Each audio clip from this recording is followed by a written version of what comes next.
Our next speaker is Gabriel Haythornthwaite.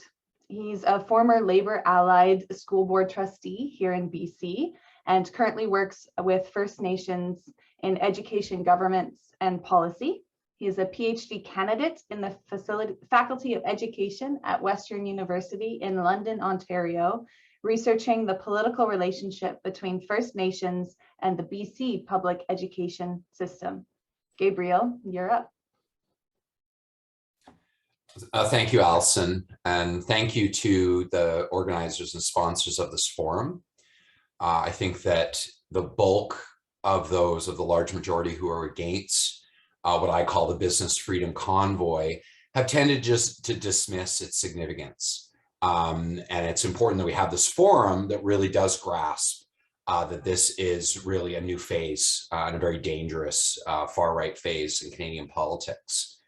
What I want to share today are my thoughts on the character, outcomes, and implications of the Business Freedom Convoy.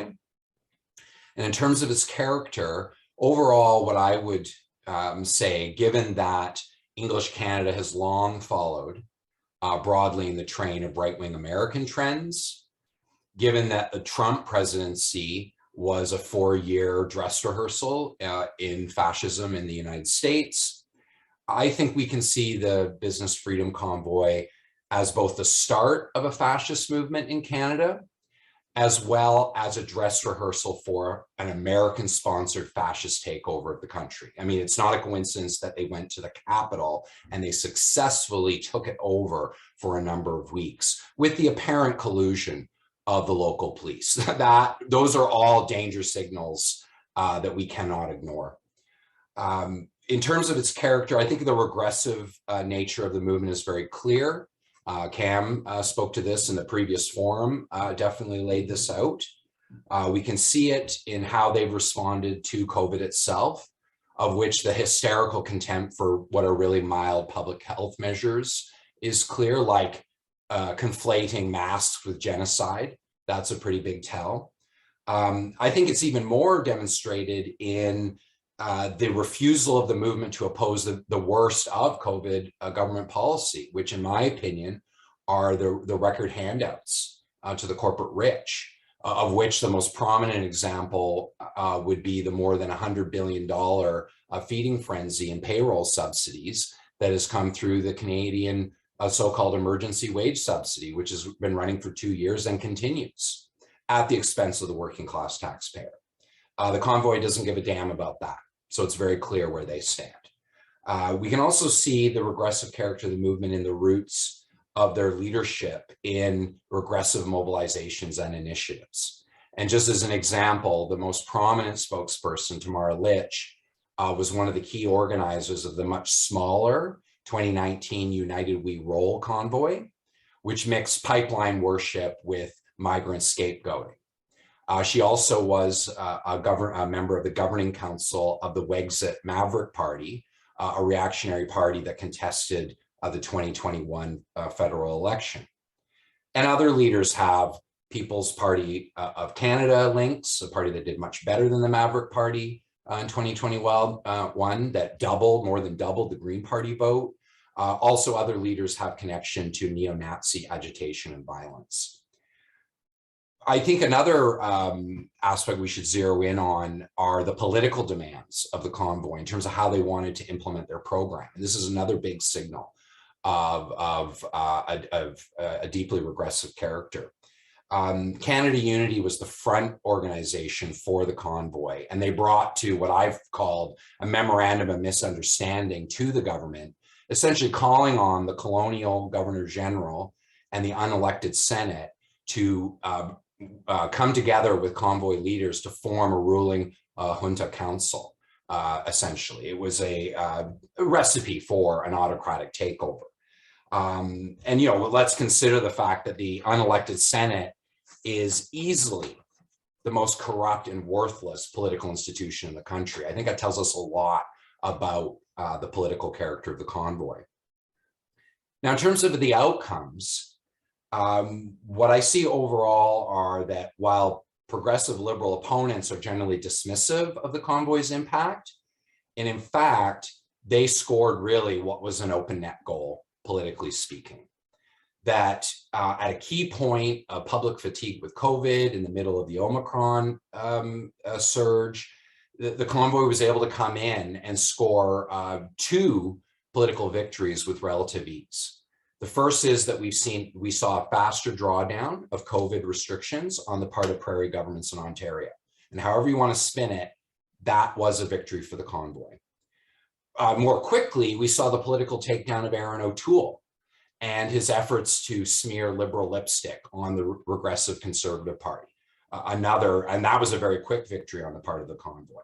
And now we see, as Cam mentioned, the march towards essentially a Trumpy Conservative Party. The other key outcome, even more dangerous, is what we see as what I would call the advance of a fascist globalism. We see this mutual support and inspiration of fascists and regressives across the Western world in particular, especially the inspiration that Canadian regressives draw from Trump Nation.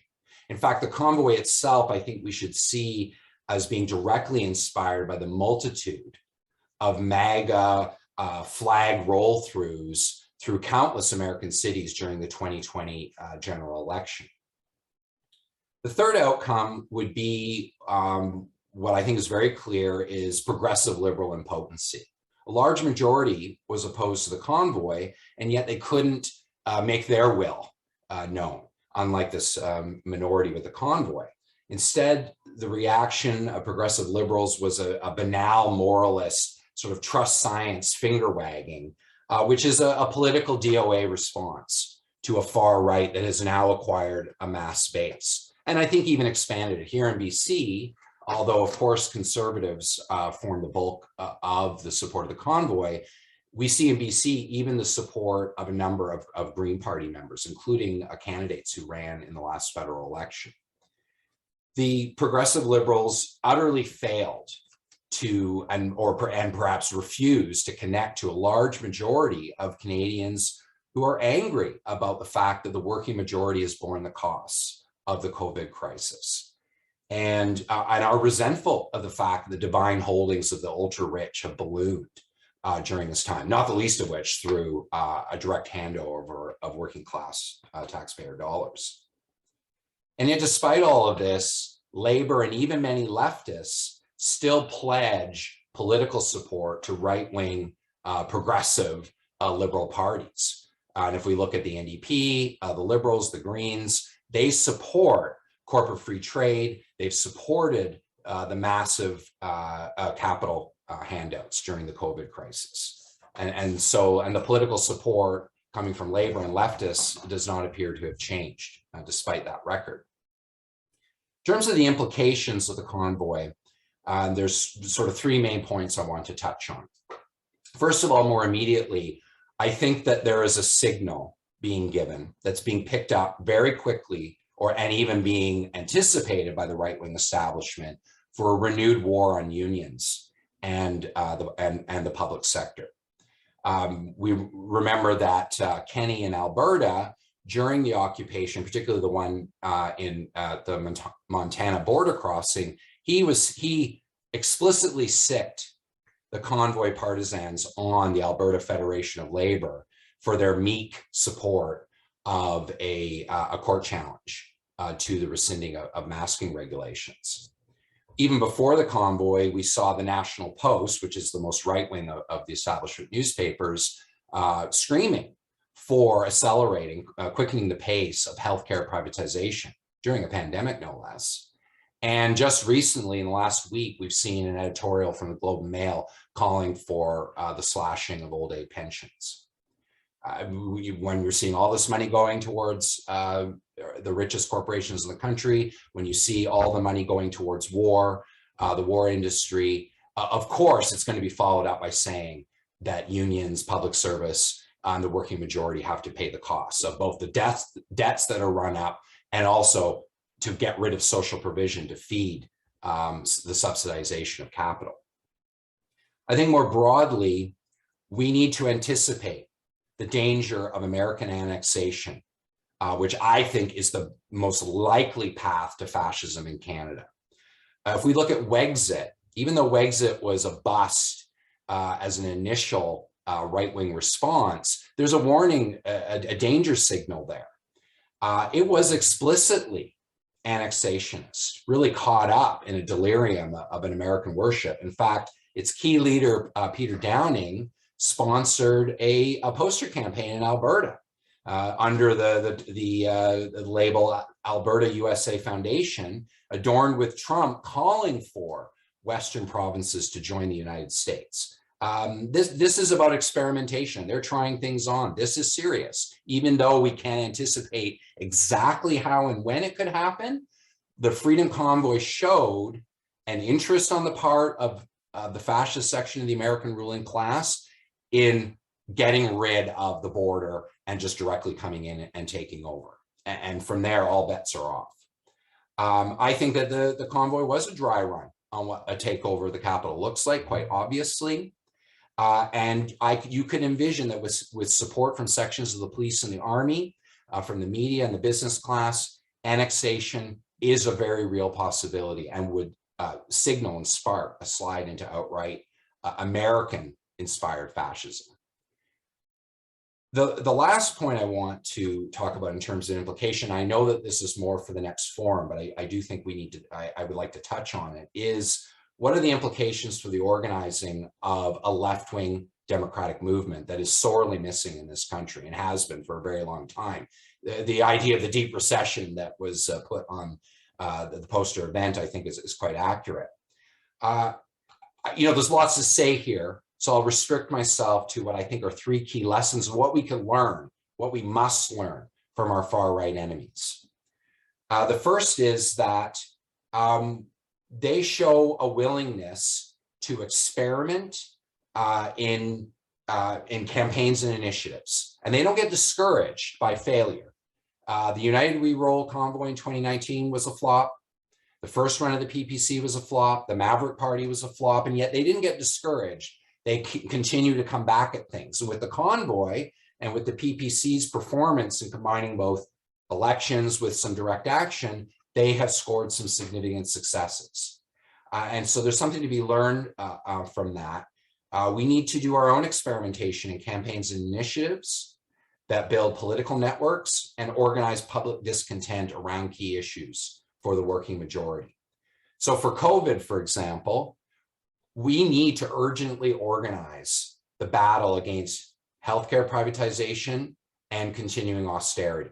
The Liberal Party in 2017 carried out the Harper transfer cuts to healthcare in 2017 with really no opposition, certainly not from the NDP or the Greens, and no opposition that I could see from the unions. We need to correct that. And we definitely can't rely on right-wing progressive parties to lead that. We need to look at, we have to attack the corporate welfare in the COVID measures, particularly the so-called wage subsidy, the payroll subsidy.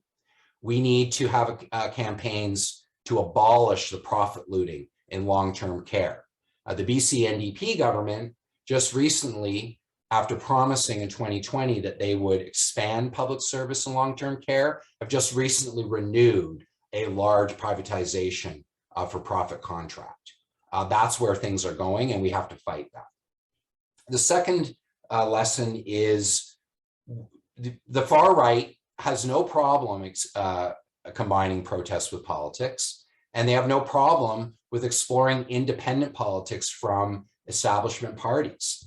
And it's long time it's long time coming that the left needs to engage in electoral combat in a serious way, especially at the local level, on the basis of determined workplace and community agitation.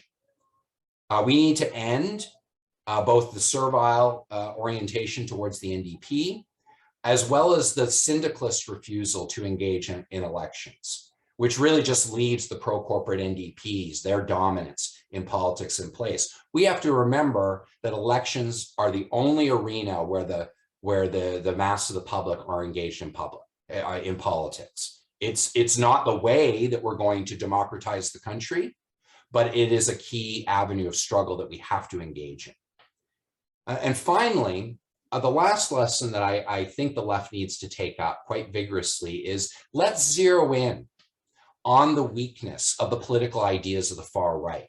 It is significant that really a weird assortment of very unappealing people with the most horrendous, obviously horrendous ideas were able to score such an easy political set of victories.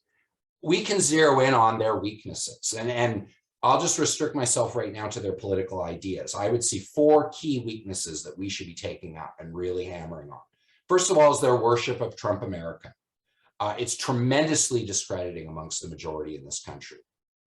Second is their support, their de facto support of corporate welfare exposes their lies in caring about ordinary people.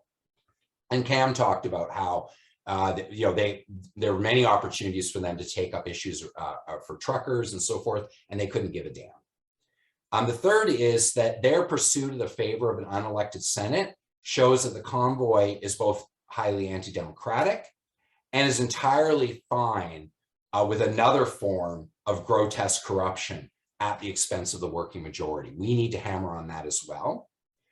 And I think in general, their free market fundamentalism is a tremendous weak point.